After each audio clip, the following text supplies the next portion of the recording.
Yep, that's the scene from Wolfman opening up this weekend, guys. What did you think about some of the trailers and build up for this movie?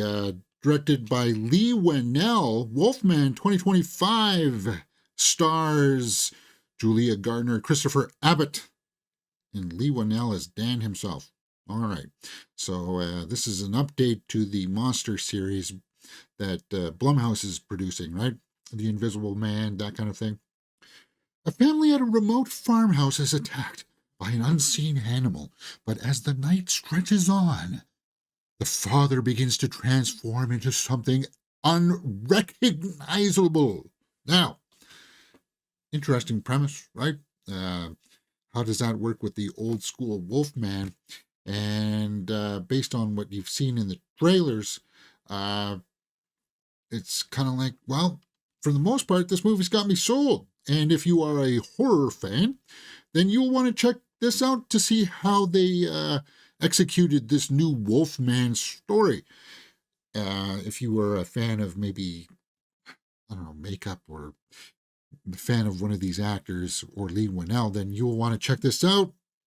And you will probably, for the most part, just like me, be satisfied with the way that things started to unfold in this movie.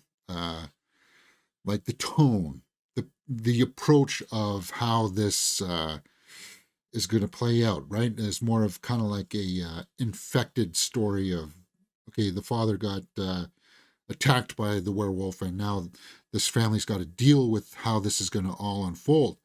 Unfortunately, this movie made a cardinal mistake in its opening sequences that most fans probably won't like. And I mean fans of just good old-fashioned storytelling. You want to introduce your characters in a way that will set it up in a way that you will root for them. And Lee Whannell doesn't do a very good job of doing that here, because Julia Gardner is supposed to be one of the main characters, obviously, because the setup, right? We know that the guy's going to start to transform into the werewolf, but she's introduced in such a way that you don't like her. You actually are like against her. You're like, why are you treating your family like this? I don't like this person. And based on that, if you can be smart enough to bring your story around and have an arc for her where you sympathize for her at the end and say, oh, this character is making a real change from where she started. This movie can't do that because Wolfman unfolds over the course of one night. So things happen extremely quick in this movie. For you to introduce a character that you don't like right off the bat, it's nonsensical. Christopher Abbott here as the main lead is good. There's a real cool father-daughter setup here where if they had, the payoff, right? you know the payoff just by the setup here. The father starts to transform. He really loves his daughter, so what do you think he's going to do in the end, kind of thing, right? So you can telegraph that.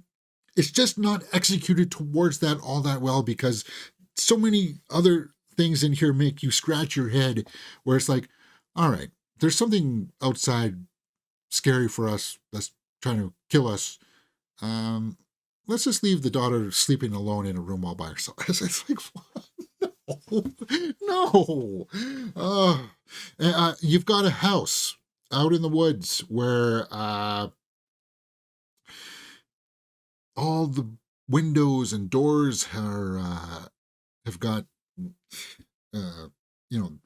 grates over them and stuff so that things can't get in.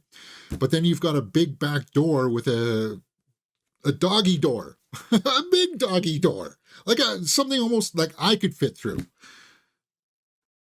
It's stuff like that just mounts up over time in this film where you're just like, there's some cool stuff happening, but this is just so stupid. This is just like, it's just mind-boggling that they decided to write this film this way.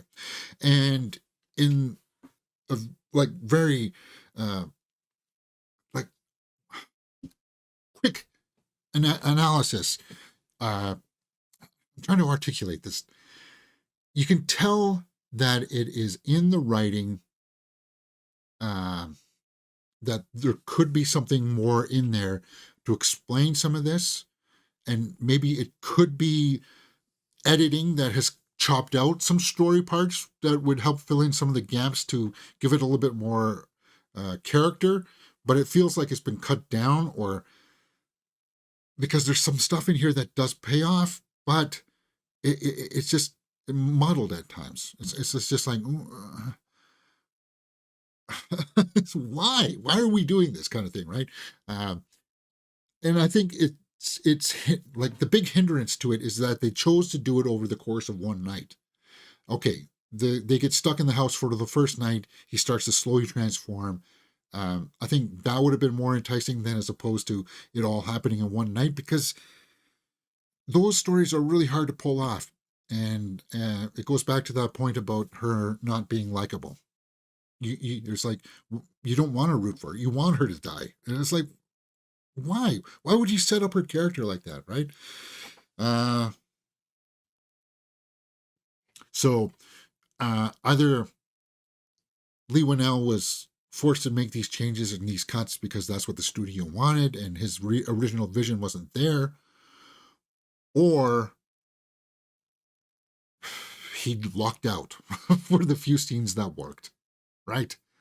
Yeah, I'm really befuddled. Let's go over to the score sheet here and start filling in some numbers, and then we'll go take a look at the tomato meter and see what people are saying, because if you don't know how my score sheet works here, guys, acting, directing, and story are of a possible 2 points. Cinematography and score are of a possible 1 point each, and then watchability is out of 2.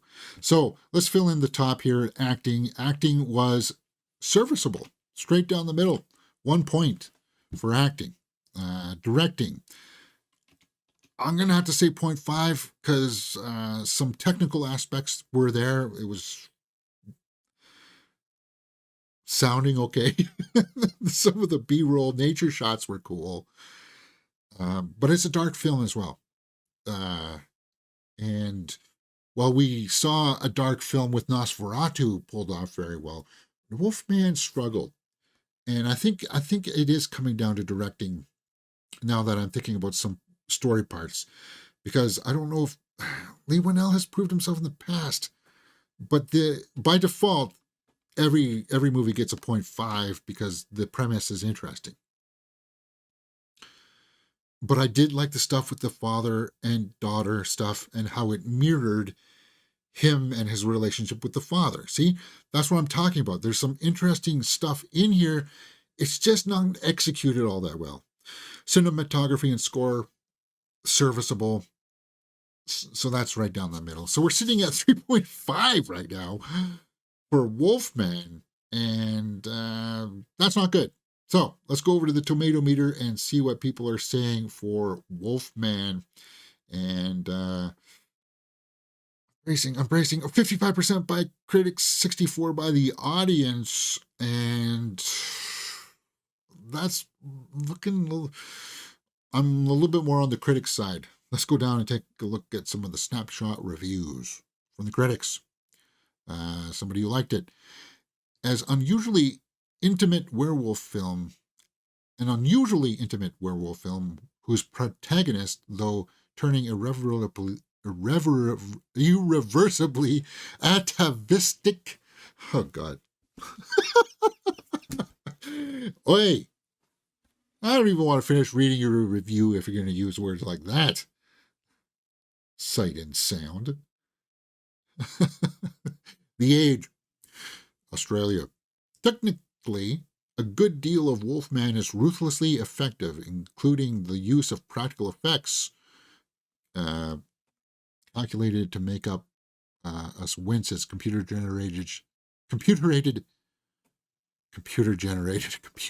Wait, man, I'm really rusty at this.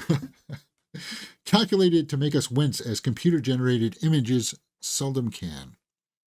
A critic who didn't like it, I think Winnell is a talented director in search of better material. He'll find it one day, and when that happens, we're in for something truly special. Wolfman isn't it, and what a shame that is. Yeah, I think I'm more on that side. Audience people, a new and interesting take on the werewolf lore.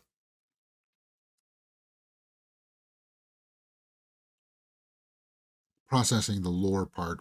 Did it really have an interesting take on that lore? When it starts off, you get notes of antlers, notes of. I was getting notes of ravenous, oddly enough. Yes. So maybe. But then it just falls flat, guys. It falls flat on its face hard. While more in like with The Fly than The Wolfman, the performances are top notch. The body horror is well done, and the tension will have you, I don't know, jumping out of your seat. I don't know what. Yeah. Leroy says it's a good watch. I like this movie. My only criticism is that it was slow in the beginning. There are two corny storylines. I won't get into them because I don't want to give anything away. Maybe he's talking about the parental relationships between the father and the son, and then the son and the daughter. Again, that's the backbone, though. That's the emotional backbone of that's the theme of what this movie was trying to be. Like, yeah, it's a Wolfman movie under the guise of no, it's a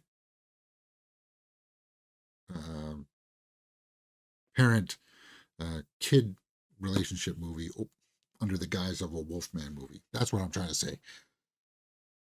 Jeez. Don't worry, guys. I'll get better as I get back into this. It's as I said, it's rough. But this is how I do movie reviews here on the channel. Let's go over to the score sheet and round this up and see if we fit along with what the critics were saying about this. So, acting, directing, yeah, that's what I want. All right, let's just fit that like that. Watchability factor. It's not worth seeing in the theater. I would give it a streaming. A streaming 4 out of 10. James, right? 4 out of 10. 4 out of 10 for Wolfman. I don't want to revisit it ever again. This is a film where it's not like Invisible Man where it's like you got to check this out because of how it's executed. You got to check it out because of Aldous Hodge and his bulging muscles. No, it's not. It's not like that. Oy. Hey, if you saw our review we did a full live watch along here on the channel Mirror Domains for Invisible Man, and I was taking shots at Aldous Hodge for that. Anyway, it's not like that. It's not a fun time at the movies, is what I'm trying to say for Wolfman, guys. It's a sad thing. It's the first movie of 2025, and it's not a good start, but it's just the start of the year, guys, and I would say, okay. Let's move on. Next. For Wolfman, 4 out of 10. Yep. All right. If you liked what you've seen, hit that thumbs up button, subscribe, leave a comment down below, and I'll see you next time right here on Mirror Domains.